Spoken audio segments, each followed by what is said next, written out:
Hello guys, magandang tanghali sa inyo. May problema ako ngayon. 1 month na kasi simula na nag-refill ako ng gas, 10 liters dun sa owner ko, na empty siya. So buti na lang na empty siya nung nandyan ako sa may bandang guardhouse. So hindi na ako masyado nahirapan magtula kasi malapit na yun sa bahay namin. So ngayon guys, paano nga ba patakbuhin ng isang Toyota 5K engine kapag ito ay naubusan ng gasolina? Yung iba kasi, kahit na-refillan mo yan ng gasolina, ipa-full tank mo yan, kung hindi mo alam yung ibang technique na tinuturo ng mga mekaniko, hindi mo mapapatakbo yan. So meron tayong gagawin guys na madali lang naman siya. Papapatakbo mo na yung owner mo. So ang problema kasi sa owner ko, may fuel gauge siya, kaso nga lang, design lang yun. Kumbaga, hindi siya nakatap doon sa fuel tank. So wala yun, walang silbi yun. So ibig sabihin, pinakikiramdaman lang natin kung malapit na siyang maubusan ng gasolina. So kahit pa paano natipid ko ng 1 month yung 10 liters na pinakarga ko nung March 15. So kahit pa paano maabot siya ngayong April 15 kasi dito lang naman hindi naman nilalayo yung sasakyan. So ngayon guys, bibili muna ako ng gasolina, tapos i-demo ko sa inyo ng konti kung paano patatakbuhin. Tara guys.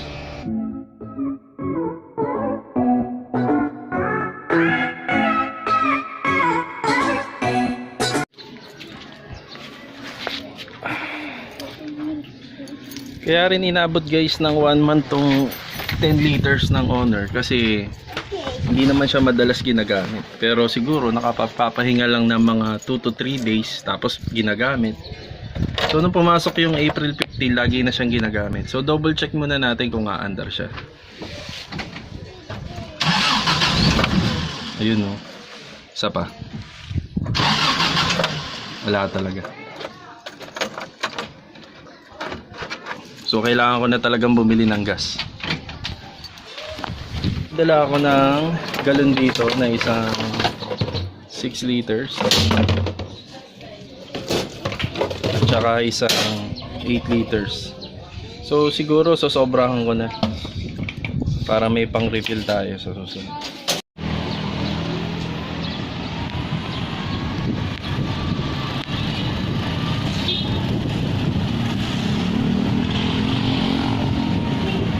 So ayan guys, nire-refillan na yung isang 8 liters tsaka isang 6 liters. So yung sasakyan natin is 5K engine, gasolina ang kinakarga rin. Ang i-refill ko lang naman sa kanya guys is 10 liters, tapos yung 2 liters re-reserva ko na lang. Para just in case na maulit yung nangyari, may pang-reserva tayo.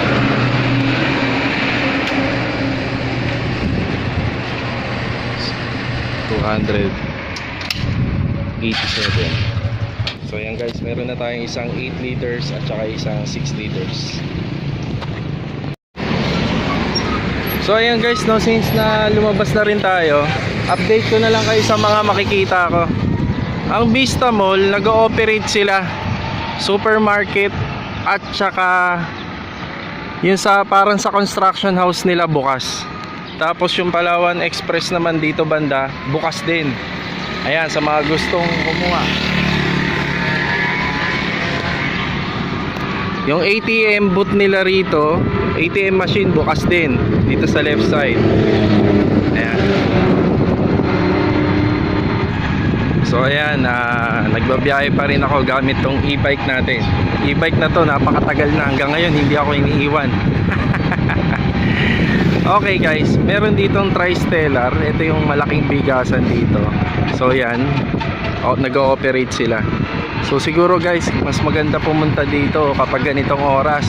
Ang oras natin ngayon is 1:30, no? At least wala na masyadong pila. So today is April 15, no? April 15. So may makikita tayong Andox dito sa left side at may makikita naman tayong 7-Eleven dito sa right side. Then meron din palang Palawan Express dun. Open din siya guys. So yung Andox open din. Pati yung 7-Eleven open din siya. May malapit na Generica drugstore dito. So ito, checkpoint na.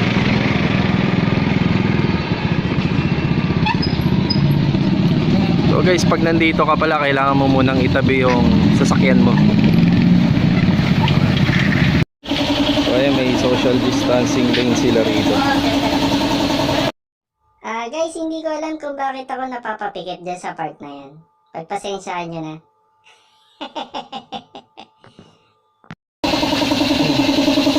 Okay guys, papasok tayo dito. Ayan o. Wow. Fully disinfect tayo ngayon guys.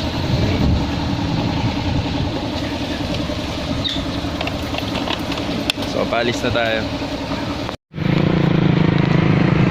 So ayan guys, nandito na tayo sa kalsada. No, papasok na tayo sa ating barangay. So ayan, mapapansin nyo, ayan, may bukas na vulcanizing. Sakaling masiraan kayo, maplatang kayo ng dulo, doon may bukas na vulcanizing. Ang ingay ng e-bike ko. Ano nangyari? So siya nga pala guys, itong daanan na to, pag alas 5 ng umaga hanggang alas 12 ng tanghali, one way lang to. So one way lang to, ibig sabihin yung mga pabalik na ng kanilang mga tahanan, iisa lang ang daan. Wala kang masasalubong na ibang sasakyan, bawal po. So ayan guys, ito ang sitwasyon. May ilan pa rin na bukas pero sarado na dapat yan pag mga ganitong oras. Iba sarado na talaga, tapos yung iba nag-uumpisa na magsara. Yan.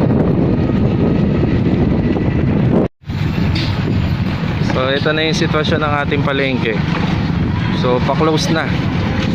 Alam nyo guys, dumaan ako rito ng mga 2:30 dati hapon. Talagang wala ka na talagang makikitang tao, kundi yung may mga sasakyan na lang, may motor, wala kang makikita nasa labas. So yan ang sitwasyon natin ngayon dito.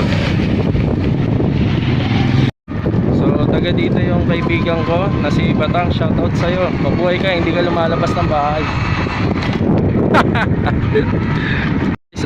Malapit-lapit na tayo sa ating subdivision. So guys, ulitin ko, no, simula alas 5 ng umaga hanggang alas 12 ng tanghali, ang lugar na to ay one way lang. Ibig sabihin yung mga pauwi na kagaya ko, yan lang ang pwedeng dumaan dito. Tapos simula dyan guys, may checkpoint, huwag nyo nang pilitin na dumaan pa. Dito ang magiging daanan guys. Dyan ang magiging daanan kung ikaw ay sakaling lalabas. Ang lusot mo dyan guys is yung sa circle, doon sa may police station. Kung gusto mo talaga lumabas ng pagtaas, doon pa lalabas. So ayan guys, papasok na tayo ng subdivision.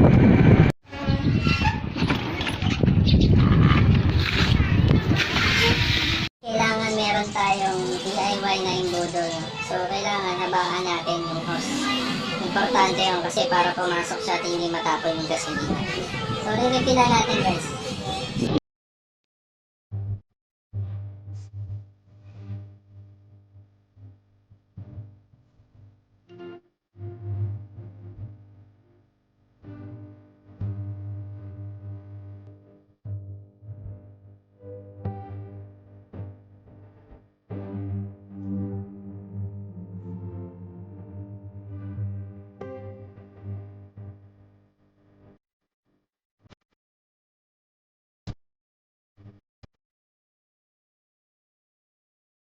So ayan guys, na after ko maglagay ng gasolina ng mga nasa 8 liters, 8 liters lang muna, naglagay rin ako sa isang bottled water ng gas. Lapit. So makikita nyo dyan, ito yung carburetor ng ating owner. So lalagyan natin ng gas yung part ng nasa right side. So kaunti lang guys, yung parang galakutsara lang.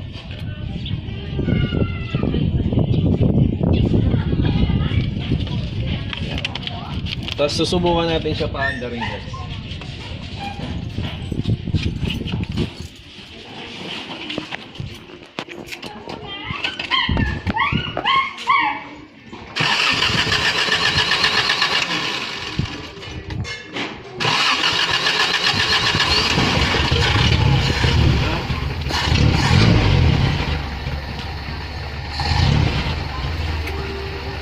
So ayan guys, napaandar na natin yung owner natin gamit yung gasolina. So ang kaibahan niya lang nito guys, kasi pag diesel kailangan mong tumawag ng mekaniko. So ngayon guys, hintayin natin siya ng 10 seconds na umaandar siya para yung magkarga dun sa fuel pump niya. So yun guys, pag nakita nyo nagkakarga na dun sa fuel pump niya, makikita nyo na umitim na yung fuel pump niya. Ibig sabihin, okay na yan, nasipsip niya na yung gas.